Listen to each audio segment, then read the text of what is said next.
Oh, this is rich. This is absolutely delicious. I need you to sit down for this one, because what I'm about to tell you is going to make you laugh and cry at the same time. You ready? 3 people made a pact against you.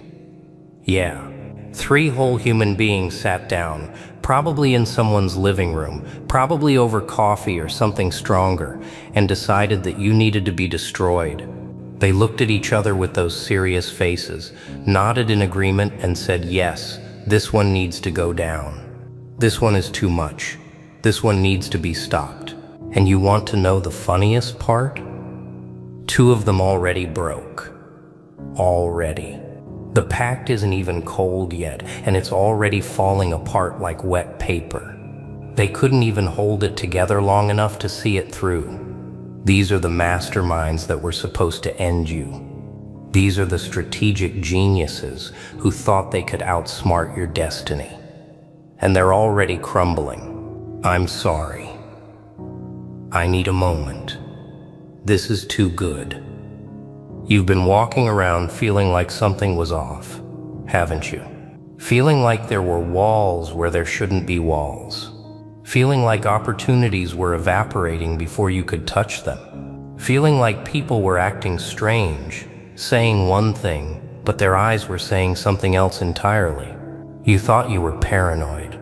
You thought you were being dramatic. You thought maybe you were just having a bad season and needed to push through. Nah, you were being hunted. 3 people decided you were a threat. 3 people looked at your light, your potential, your trajectory, and instead of being inspired, they got scared. Instead of working on themselves, they decided to work on destroying you. Because that's what small people do when they encounter something they can't become. They try to eliminate it. If I can't have it, neither can you. If I can't be it, you won't be it either. Classic.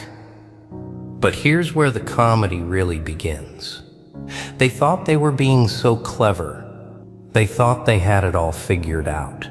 They mapped out your weaknesses. They identified your blind spots. They knew exactly which buttons to push, which lies to spread, which connections to poison. They did their homework on you like you were a final exam they needed to ace.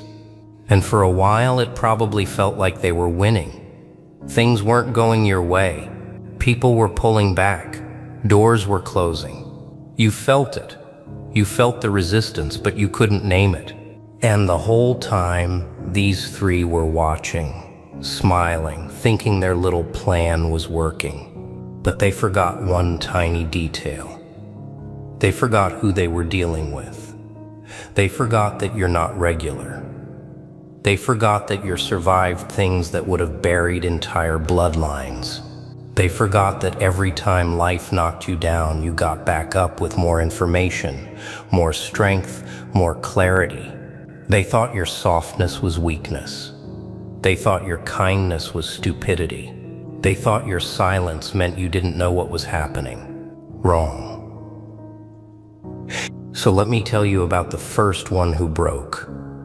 This one was probably the weakest link from the beginning. They joined the pact not because they genuinely hated you, but because they wanted to belong. They wanted to be in the inner circle. They wanted to feel important, included, part of something. So when the other 2 started talking about how you needed to be taken down, this one nodded along, said all the right things, pretended to be just as committed to your destruction. But here's the thing about people who operate from insecurity. They can't sustain anything. They don't have the internal architecture to maintain a lie, to hold a grudge, to stay committed to darkness. It eats at them. It keeps them up at night. They start seeing your face everywhere. They start feeling your energy even when you're not around. Every good thing that happens to you despite their efforts feels like a personal attack on their reality. And eventually, they crack. This first one started distancing themselves from the other 2. Started making excuses for why they couldn't meet up to discuss the plan. Started feeling sick to their stomach every time they had to pretend. Because somewhere deep down, buried under all that insecurity and need for approval, there was still a tiny piece of conscience left. And that piece wouldn't let them sleep. They broke. Quietly. Pathetically. They didn't even have the courage to come to you and confess. They just withdrew. Started acting different around the other two. Started subtly sabotaging the plan by forgetting to do their part, by accidentally letting information slip, by being conveniently unavailable when they were needed most. The pact of 3 became a pact of 2, and 2 is already unstable. Now let's talk about the second one, who broke. This one is more interesting. This one actually believed in the mission. This one genuinely thought you deserved what was coming to you. Maybe you did something to them once. Maybe you succeeded where they failed.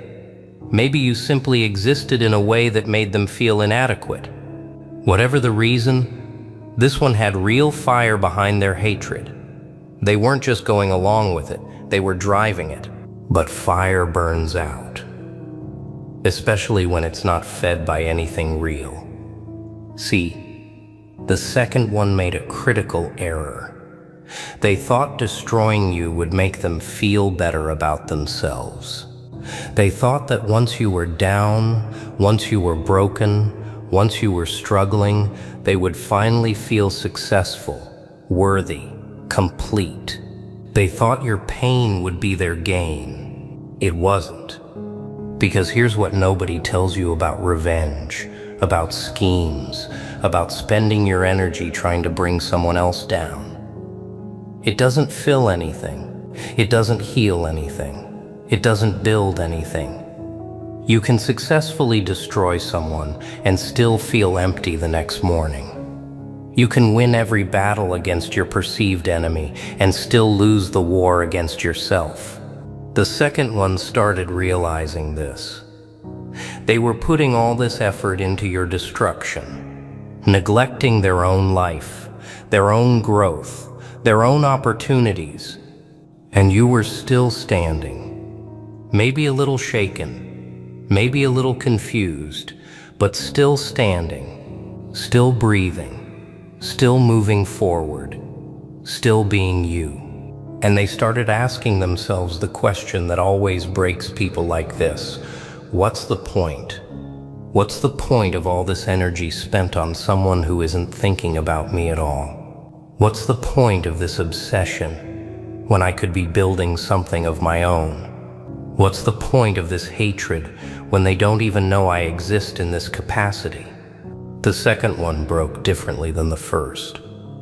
The second one broke through exhaustion, through the slow, grinding realization that they were destroying themselves, trying to destroy you. That every scheme, every plot, every whispered lie was taking years off their own life, while you remained untouched by their efforts. They stopped. Not out of conscience, not out of guilt, but out of pure fatigue. They ran out of gas.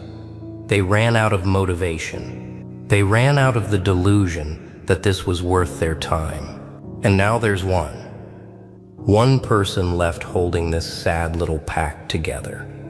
One person who started with 2 allies and now sits alone, wondering what happened. One person who has to face the reality that their great conspiracy has been reduced to a solo mission that nobody believes in anymore. This is the part where I should feel sorry for them, right? This is the part where compassion kicks in, and I say something about forgiveness and understanding and how hurt people hurt people. Nah, not today. Today we laugh. Today we recognize the cosmic comedy of people who thought they could stop what God started. Today we appreciate the absolute hilarity of 3 regular humans thinking they could outsmart divine protection. Today we enjoy the show, because what they didn't understand, what they couldn't possibly comprehend, is that you were never an easy target. You just looked like one. You seemed accessible. You seemed vulnerable. You seemed like someone who could be taken down with enough coordinated effort. But you're not regular.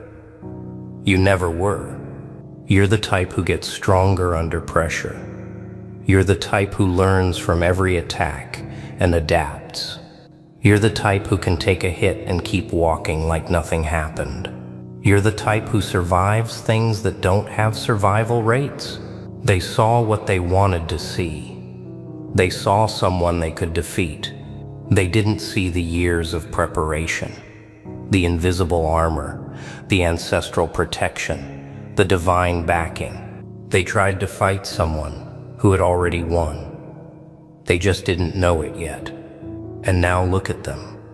Too broken, scattered, probably pretending they were never part of it in the first place. Probably rehearsing their innocent faces for when the truth comes out.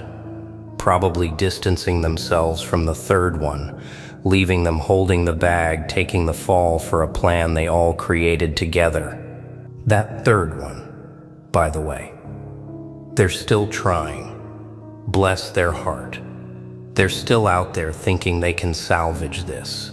Still plotting, still scheming, still convinced that if they just try a little harder, push a little further, maybe they can still win. They can't. They don't know it yet, but they've already lost. The moment the first one broke, it was over. The moment the pact cracked, the energy shifted. What was once a coordinated attack is now just a sad individual throwing punches at shadows. And you're not even in the ring anymore. You moved on, you're building, you're growing, you're becoming, while they're still stuck on chapter 1, trying to rewrite an ending that was never theirs to write. Let me tell you what's going to happen next, because this is where it gets even funnier. That third one, the lone soldier still carrying this dead mission, they're going to have a moment, maybe late at night, maybe in the shower, maybe during a random Tuesday when everything suddenly gets too quiet. They're going to have a moment where they see themselves clearly. They're going to see all the time wasted, all the energy spent, all the opportunities missed while they were focused on you. They're going to see the friends they lost, including the 2 who broke from the pact. They're going to see the life they could have been building instead of tearing yours down. They're going to feel the weight of all those choices, all those schemes, all those ugly intentions. And they're going to break too. It's inevitable. Nobody can sustain that level of negativity directed at someone who isn't even paying attention to them. It's like screaming into a void that doesn't care about your voice. Eventually you get tired. Eventually you realize the void isn't listening. Eventually you see yourself clearly, hoarse and exhausted, yelling at nothing. But here's the beautiful part. You don't have to wait for that. You don't have to care about their breaking, their awakening, their eventual collapse. That's their journey, their karma, their lesson to learn. Your job isn't to watch them fall. Your job isn't to celebrate their destruction. Keep walking, keep building, keep glowing, keep being so focused on your own path that their little schemes become irrelevant noise in your peripheral vision. Because that's the real victory, isn't it? Not defeating them, but outgrowing them so completely that their attacks can't even reach you anymore. Not winning the battle, but transcending the war entirely. Not proving them wrong, but living a life that makes their opinions worthless. 3 people made a pact against you. 2 already broke. And the third one they'll break too when they realize that you were never the enemy. You were just a mirror, reflecting back their own insecurities, their own failures, their own inability to become what you naturally are.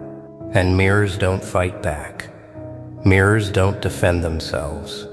Mirrors just keep reflecting, keep showing, keep existing. And eventually people either love what they see or they shatter themselves trying to break the glass.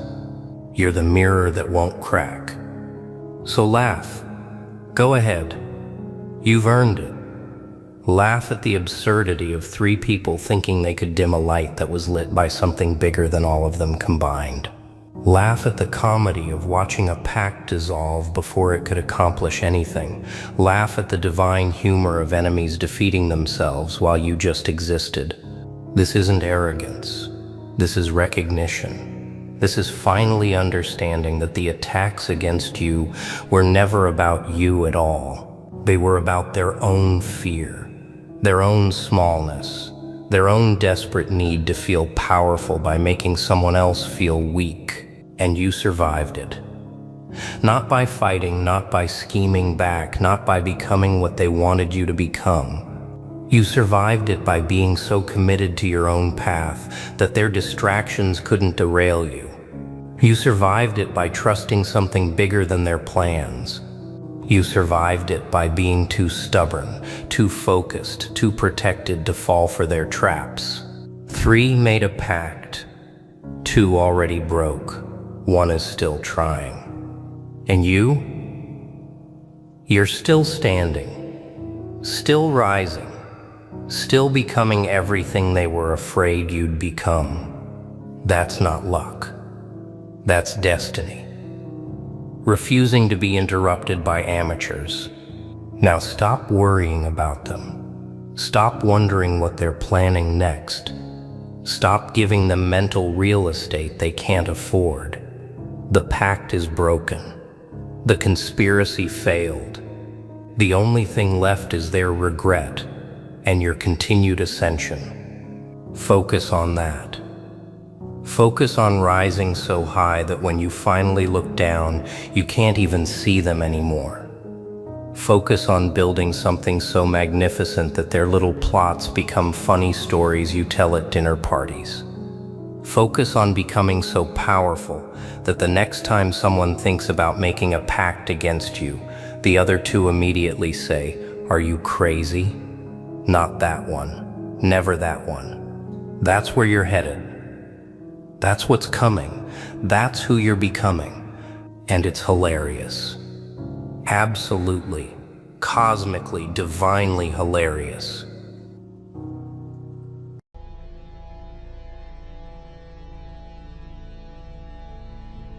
You ever notice how people treat pain like it's a mistake? Like it wasn't supposed to happen to them? Like life glitched, malfunctioned, did them dirty. They complain. They run. They numb it.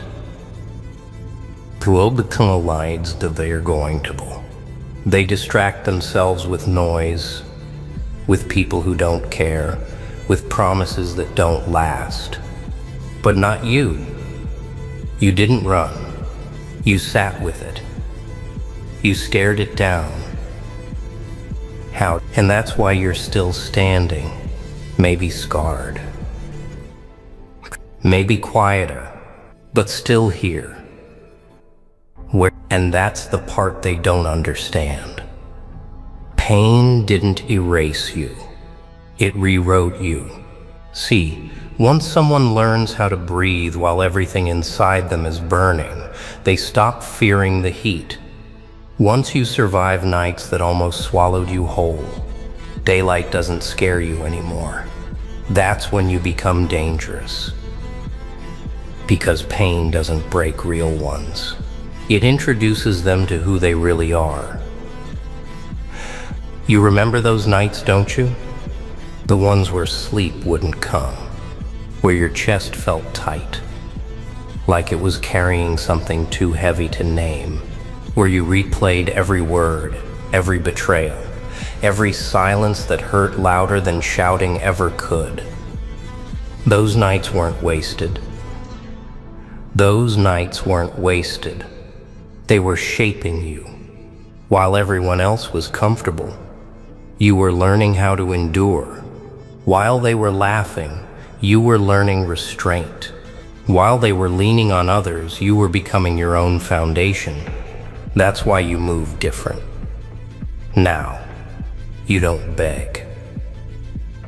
You don't chase. You don't explain yourself to people who never tried to understand you in the first place.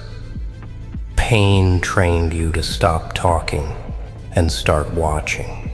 And that silence is strength.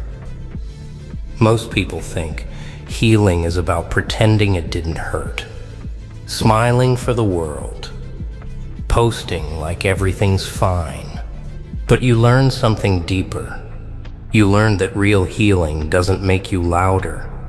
It makes you precise. You don't bleed in public anymore. You don't give reactions to people who fed off your chaos. You don't scream when you can walk away. You smile instead. Not because it doesn't hurt, but because it doesn't own you anymore. See, smiling at pain isn't weakness. It's defiance. It's saying, you didn't finish me. Pain tried to strip you, and it did. It took illusions, and it took attachments. It took people you thought would never leave.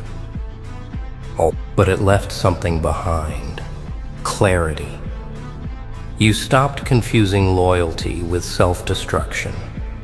You stopped calling abandonment love. You stopped shrinking just to keep the peace. And that's when people started saying you changed. Of course you did. How could you not? Pain doesn't leave you the same. It sharpens edges. It hardens boundaries. It teaches you the value of silence. You don't explain your growth to people who enjoyed you broken. You don't apologize for becoming stronger than they could handle. You didn't become cold. You became focused. There's a difference. Cold is empty. Focused is controlled. You learn to carry pain without letting it leak into everything you touch. You learned how to stand still while chaos tried to pull you back. That's discipline. That's power. And here's the part nobody claps for. Nobody celebrates you while you're healing. Nobody checks in when you're rebuilding quietly. They only notice once you're unrecognizable. Once your presence feels heavier. Once your absence feels louder. That's when they get uncomfortable. Because they remember the version of you that tolerated everything. The one who explained too much. Forgave too fast. Stayed too long. That version is gone. Pain burned it out of you. Now you move with intention. You choose peace over familiarity. Distance over disrespect. Silence over pointless arguments. You don't react. You respond. And sometimes you don't respond at all. That's when people really start talking. Because nothing unsettles someone more than a person they couldn't break. They threw weight at you. They tested your limits. They watched you struggle and expected you to collapse. Instead, you adapted. You didn't announce your healing. You didn't broadcast your comeback. You just kept going. That's how strength moves. Quiet, unbothered, unexplained. Pain taught you patience, not the gentle kind. The kind where you wait while everything inside you wants to explode. It taught you endurance, breathing under pressure while others panic. It taught you restraint, knowing you could destroy bridges but choosing not to because you're building something bigger on the other side. You stopped fighting for validation. You stopped needing to be chosen. You chose yourself. And that's when everything shifted. See, pain has a way of removing masks, yours and theirs. You started seeing people clearly. Who shows up when it's inconvenient? who disappears when it's heavy, who loved you for access, not for who you are. That realization hurt, but it also freed you. You stopped investing where there was no return, stopped watering connections that never grew, stopped offering your soul to people who treated it like an option. Pain made you selective, and selection is power. Now your energy isn't scattered, your time isn't wasted, your presence isn't free. And the ones who benefited from your old softness, they don't like this version of you. They call you distant, arrogant, cold. Let them. They mistook kindness for permission, silence for weakness, patience for tolerance. Pain corrected that misunderstanding. You learned that being strong doesn't mean being loud. It means being unmovable. It means standing firm without announcing it. It means walking away without needing closure. It means letting your peace speak, where your words used to beg. You don't chase explanations anymore. You don't replay conversations hoping for different endings. You understand now, some people were lessons, not lifelines. And that truth didn't come gently. It came through loss, through betrayal, through nights you survived alone, but you survived. That's what matters. Pain didn't destroy your heart. It taught it boundaries. It didn't make you bitter. It made you aware. You still feel deeply. You just don't hand that depth to everyone. You love smarter now. You trust slower, move cleaner. And when pain shows up again, because it always does, you don't panic, you smile, because you've carried worse, because you've survived heavier, because you know pain isn't a dead end. It's resistance training for the soul. It doesn't come to end you. It comes to strengthen what refuses to quit. You've learned how to sit with discomfort without letting it define you, how to be alone without feeling empty, how to move forward without dragging old wounds behind you. That's growth. And growth is lonely, but it's honest. You'd rather walk alone with peace than stay surrounded by noise that drains you. You're not here to be liked. You're here to be solid. You're not here to be understood by everyone. You're here to build something that lasts. Pain made you disciplined. It made you grounded. It made you dangerous in the quietest way. You don't announce your strength. People feel it. They feel it in how you don't flinch, in how you don't react, in how you don't chase. They feel it in your absence. And here's the truth. Most people never accept. Pain doesn't make you weaker. Avoiding it does. Running from it does. You didn't run. You faced it. You learned from it. You let it carve you, instead of consume you. That's why you stand the way you do now. That's why your presence feels different. That's why your silence carries weight. You didn't come this far to fold. You didn't endure all that to stay the same. Pain made you sharper, stronger, clearer. And when you smile now, it's not fake. It's recognition. It's you acknowledging everything you survived and refusing to be ashamed of it. You smile at pain because you know what it did for you. You know what it built in you, and no one can take that away. They tried to bury you. They didn't realize you were learning how to grow underground. They thought silence meant defeat. They didn't hear the sound of rebuilding. So let them talk. Let them misunderstand. Let them wonder. Or, you're busy becoming. Smile at the pain. Not because it was kind, but because it made you stronger. And here's the part most people never talk about. Pain doesn't leave once you get stronger. It just stops scaring you. It still shows up. It still taps you on the shoulder when things get quiet. Still reminds you of who left, who failed you, who doubted you when you were down. But now it doesn't knock you off balance. Balance? Because you understand something most people never learn.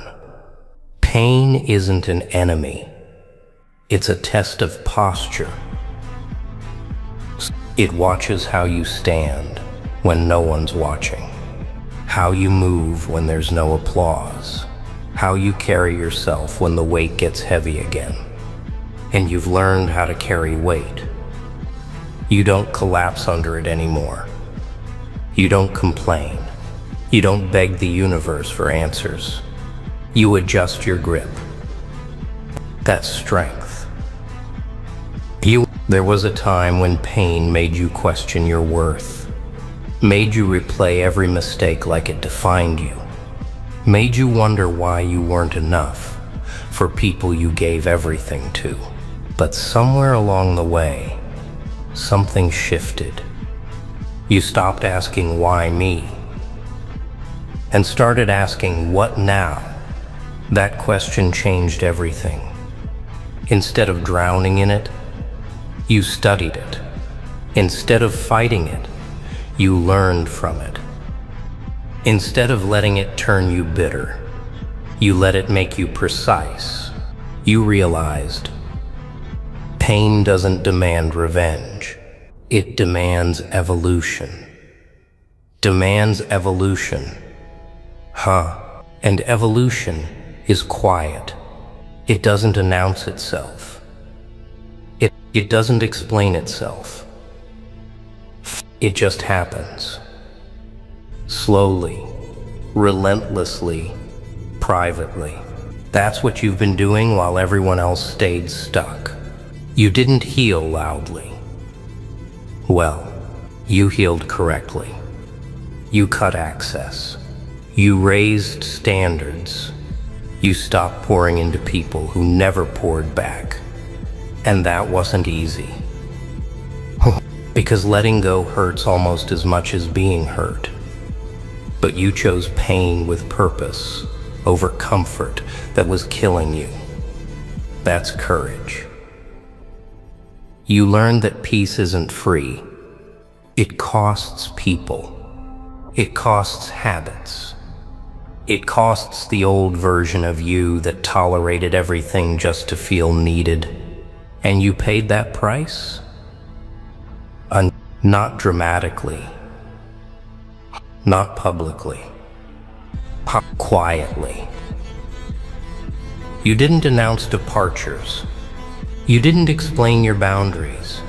You just stopped showing up where you were disrespected. That silence wasn't passive. It was final. People felt it. They felt it when you stopped reacting, when you stopped defending yourself, when you stopped chasing conversations that went nowhere. Because when someone loses access to you, they finally realize your value. But by then, you're already gone. Pain taught you that closure isn't something someone gives you. It's something you decide.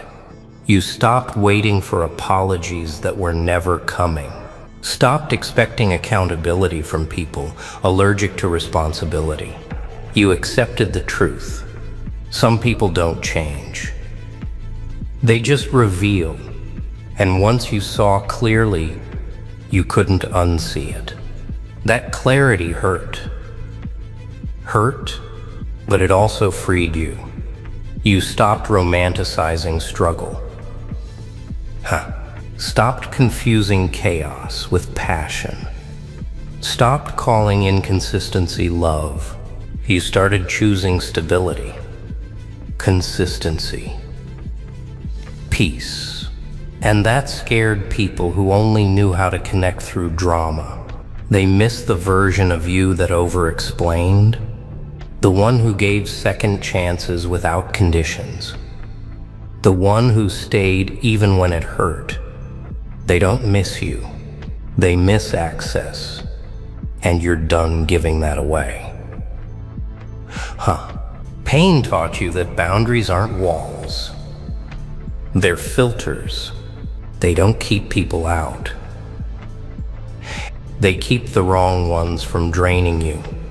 Now your circle is smaller, but it's cleaner. Your days are quieter, but they're focused. Your heart is guarded, but it's not closed. That it's protected. Because once you've been broken open, you learn how sacred your energy really is. You don't waste it on arguments that go nowhere. You don't engage in battles that don't move you forward. You don't prove yourself to people committed to misunderstanding you. You let results speak. That's the discipline pain gave you. You became someone who doesn't need validation to stay consistent. Someone who doesn't need approval to stay driven. Someone who doesn't need revenge to feel powerful. You remember everything, but you're not ruled by it. That's mastery. See, pain doesn't just strengthen you physically or mentally. It rewires how you see the world. You stop trusting words. You watch behavior. How you watch behavior, you stop believing promises. You measure consistency. You stop falling for potential. You respect patterns. That awareness didn't come from comfort. It came from disappointment, from betrayal, from giving your best and receiving silence in return. But instead of letting that turn you cold, you let it turn you wise. And wisdom is dangerous, because now you see through things, through people, through situations that used to confuse you. You don't get hooked into emotional traps anymore. You don't get pulled into chaos, disguised as connection. You pause, you observe, you decide.